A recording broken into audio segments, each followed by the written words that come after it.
Hey all, Double 18 Seth Shadow here.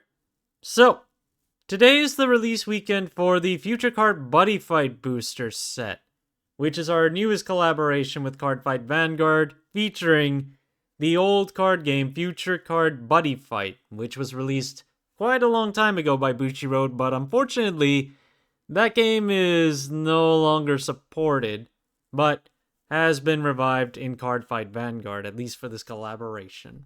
Now, let's go ahead and see what is available today. Singles-wise, we're looking at some decent value across some of the triple rares, and when it comes to boxes right now and cases, we're looking at 46 at the lowest for a box, and then around $1,000 at the lowest for a case. And then when we take a look at some of the triple rares here, right now, Future Force Possessor Taskuryuenji seems to be one of the more popular ones. There are 21 listings right now, starting from about 12, lower than the $15 market price. Then you have Blue Sky Knight's Drum Bunker Dragon at about 11 with 19 listings and a market price around 11. Jackknife Burn Energy is 4 with a market price around 6. Some other stuff, we have a double rare Buddy Charge, which is okay, that's a front trigger, and looks like it's supposed to be one of those extra shield base ones. And that's the interesting thing about Buddyfight's triggers, is that a lot of these, in fact, I think all of them are order cards rather than unit cards, which does make some interesting rulings for a few cards too. But right now, Buddy Charge is $750-ish, with a market price of around 10. Then we have a variety of different rarities in this one, like SFR, KR. There are secret rares in this set too. So as an example, Savior of the World Kyoka Gaien's secret rare has a market price of $450 and a base price around $650 right now. You have Dragonine's SFR at around $225, lower than the market price of $236. Other things, Ozzy Dakaha is at $200 for its KR, and that's also the same as the market price. A BR, I'm guessing that means Buddy Rare, Jackknife Dragon is $6 and a market price of almost $8. And is there anything else? Damage Control is another front trigger. A Hollow Rare for $17 and a market price around that point too. Ultimate Buddy comes as a rare for about $1, but it also has a hollow foil version that comes at about $16 with a market price around that point too. Other stuff on here, let's see. Nice one! That is another triple rare, looks like an order card, for $5, around the same as the market price. And other stuff, Drum Bunker Dragon for $5. Green Dragon Shield, which is a heal trigger, and that comes as a common in this set too. I believe it also comes with a hollow foil, like some of the others. Ninja Art Steel Ball is another critical trigger order at around $4. The regular Jackknife Dragon triple rare is available for $2. Gargantuan Punisher. I remember this one from when this game first came out. Hollow rare version of this is currently $3. Well, that's a little depressing to me for a card that I actually remember from this game. I mean, it was insane back then, where if you fell below a certain threshold of life, this card I don't think it was counterable and basically just ended the game right there. I don't really remember how you dealt with it. I didn't play the game for so long, so I honestly didn't get too far into it.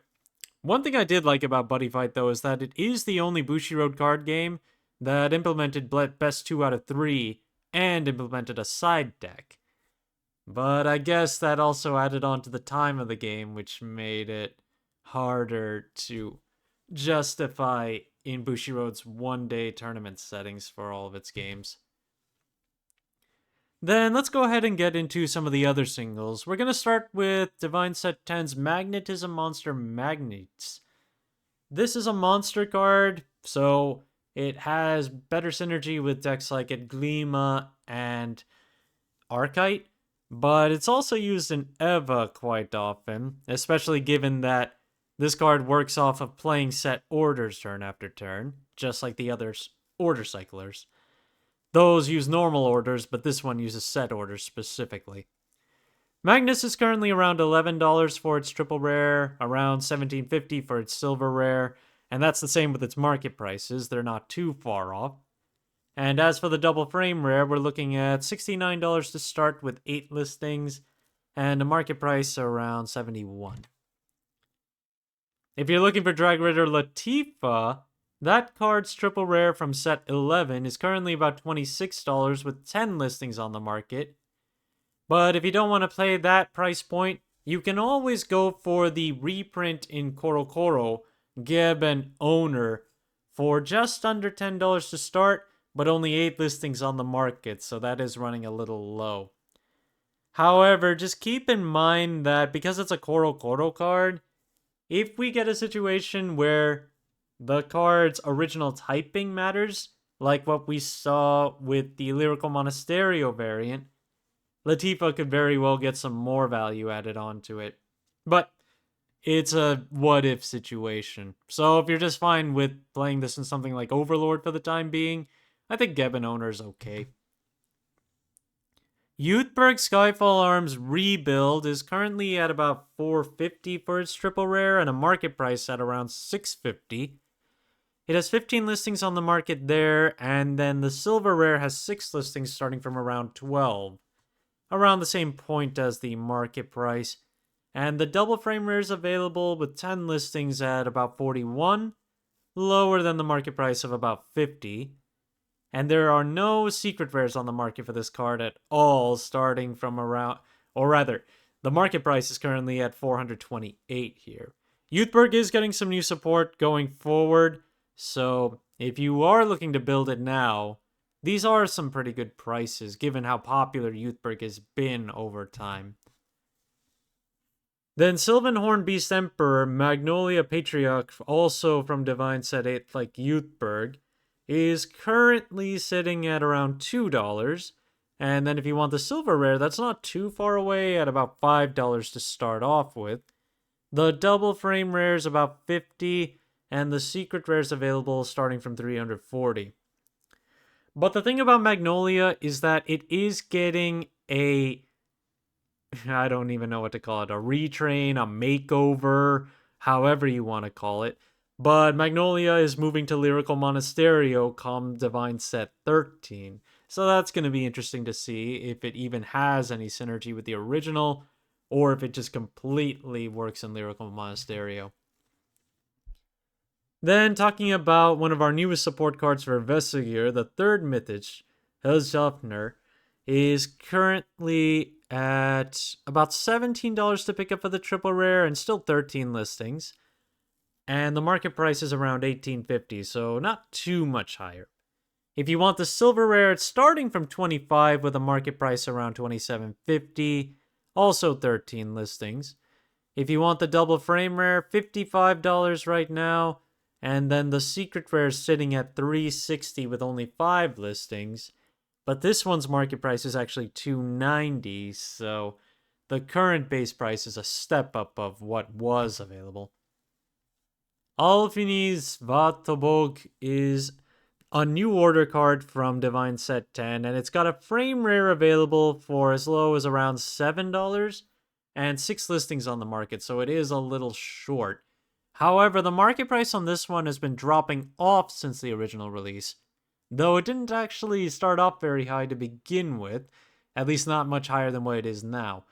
Top rate was about $9, $10, and then the market price is currently around $8.60. So not too bad for a frame rare, especially if you're playing multiple copies of it.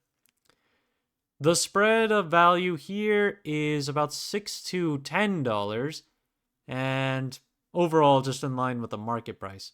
Unfortunately, no levels of consolidation really, so if you want multiple copies, you're probably going to have to grab them from multiple sellers. Sage of Heavenly Rainbow Luviron, which is the rainbow generator that makes Persona shields from DivineZ 7. Very low in value right now, so it's pretty cheap to pick up. $3 is the current low with 30 listings on the market, and the market price has collapsed from 3 months ago, where it was almost 12, and now it's 5. And there is a level of consolidation here at $3 before it goes to the next level of consolidation at 5. And as for selling, at the end of October, we've been looking at $4 to $5, and it's kind of just been moving at $5 throughout November. So at $3, that's not too bad, especially given that this is still a generic card that you can play in Cater Sanctuary decks. Dragonic Overlord the End from set 5 got a nice bit of cheap listings available recently. The lowest listing is now around $6 with 18 listings on the market. And while the market price has dropped off from 3 months ago, it only dropped off from about 17 something to about 16.50, so only about $1 less. And when you take a look at what it's been selling for, it only had one sale in November, but that was still a play set of them for $15 a piece. And before that, we were still looking at $17 to $18 sales of this card. Yet for some reason, we have a few listings all consolidated around $6 to $7. Well, actually, it's more like $6 in general. The next level of consolidation after that is actually around $12, then $15. So if you're looking to pick up the End right now, this is actually pretty cheap for it. Clerical Star Demonic Lady Bifrons is still holding some value right now. Being from DivineZ 2 and still not having a reprint, even though this was more intended for the Astroea archetype, it's still a generic that you can play in multiple Dark State decks. When you take a look at the Triple Rare and the Silver Rare, both of them are currently in the $20 range, and their market prices are too. But the Silver Rare has a market price of about $29, so it's borderline, and only 9 listings on the market compared to 12 from the Triple Rare. But 12 is still a pretty low number too, so ultimately it's just been holding in the 20s for the most part. And the Triple Rare was in the $10 rate for some time, but I guess more recently, it's actually just been in the $20 range and higher these days. Sometimes you see some pop up, like there was a $17 and even a $19 sale in November, but ultimately the card is mostly selling in the 20s for its Triple Rare.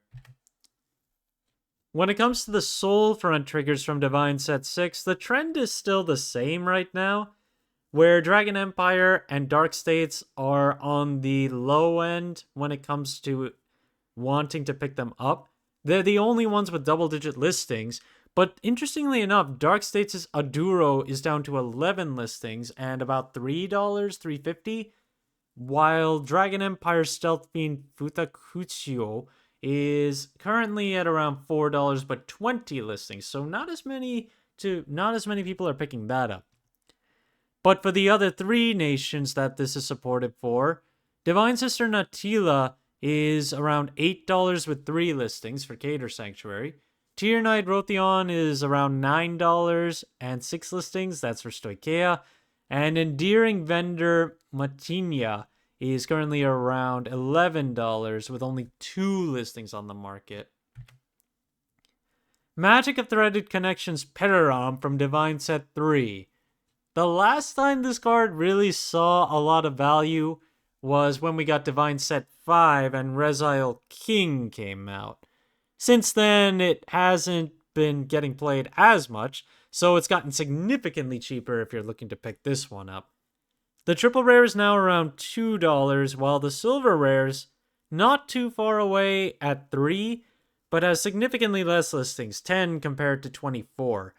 And the Double Frame Rare's market price is $25, but the lowest listing available is now $38.50.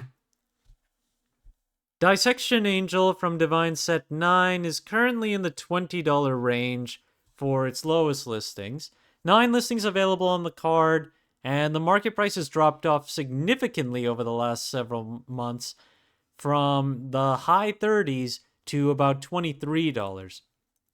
The card's recent sales have all been a range of in the 20s, mostly around $27.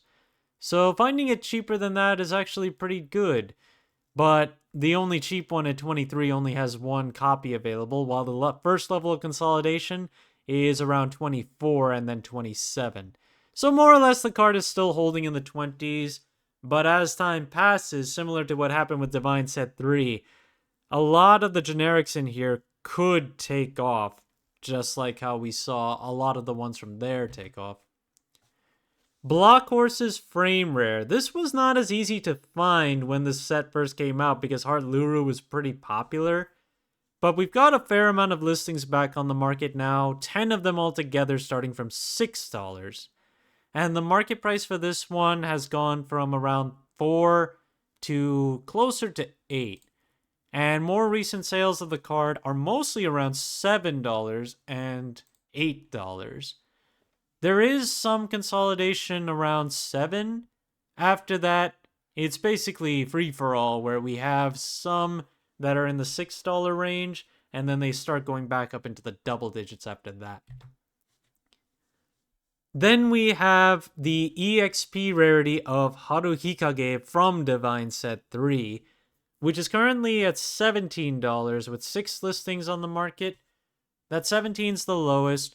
And I wanted to go back a year for this one, given that there wasn't too much information on sales for this. Overall, what we're looking at from the last year has been a range of about $12 to almost $20 for this card. So while it hasn't gotten really cheap, but not really expensive either for a higher rarity. The availability has this card with 4 listings that are underneath $20. Then after that, the last 2 listings are 20 and above. So if you are looking to pick this up, because I think you play maybe 1 or 2 copies, I would imagine at least 1. But yeah, at about $17, that doesn't seem too bad, as long as Bang Dream just continues to get general support. And that's going to be it for today. Thank you guys for watching. If you liked the video, please like and subscribe if you haven't already, and I will see you guys later.